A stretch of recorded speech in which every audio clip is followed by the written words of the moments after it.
Now, they are the advanced teams working round the clock to tackle COVID outbreaks in Scotland's wards. And with a recent study linking some of the most severe cases of the virus to hospital exposure, infection control is more important than ever. STV News has been to Aberdeen Royal Infirmary to follow some of the medics and scientists involved in the frontline fight against an invisible enemy. Louise Hosey reports. We have no further positive cases in terms of patients and in terms of staff. A morning update on coronavirus patients. Leanne leads a team of nurses here at Aberdeen Royal Infirmary tasked with stopping and containing infections. Just make sure that there's nobody in that room at an agreed time so that work can be From advising on sink repairs to tracking down the source of a superbug outbreak, it's a vital role. It's about what we do to prevent that infection getting from that patient to everybody else in and amongst the ward. So checking that we've got the right PPE in place, that we're in an ensuite single room and that the staff are aware that they have that infection and they're sharing that information with everybody. So they know that when they go into that particular environment that they have to wear gloves and aprons and things and use certain detergents and disinfectants. A raft of extra safety measures are in place for COVID cases. So they would ensure that that patient is moved to a single room, put a higher level of precautions in place if we suspect that they may have that infection, and then we would test that patient. The throat swab and the nose swab would go to the lab.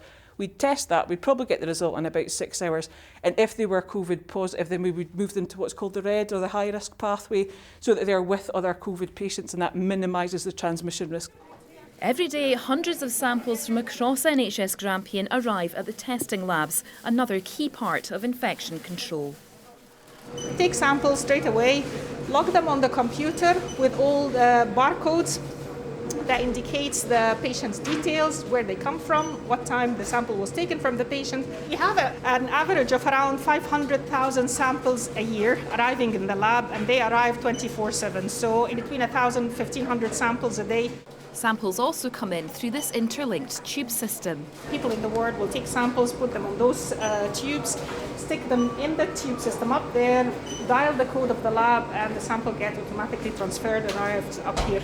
This is the COVID molecular suite that we've created specifically for COVID ones. We use here plates that can process 94 samples at a time. Goes in this machine, extracts the nucleic acid. Once the plate is ready, we take it off the machine to the next step, which is the PCR amplification. Those machines are used to do the amplification of the specific genes of the COVID virus. So they multiply those genes, multiply them in million copies and detect them by fluorescence. The machine interprets those as the virus either present in the sample or not present. So either it's a positive or a negative sample. The infection control team has faced challenges over the past year like never before. Their work is rigorous and at times relentless, but also rewarding. Louise Hosey, STV News.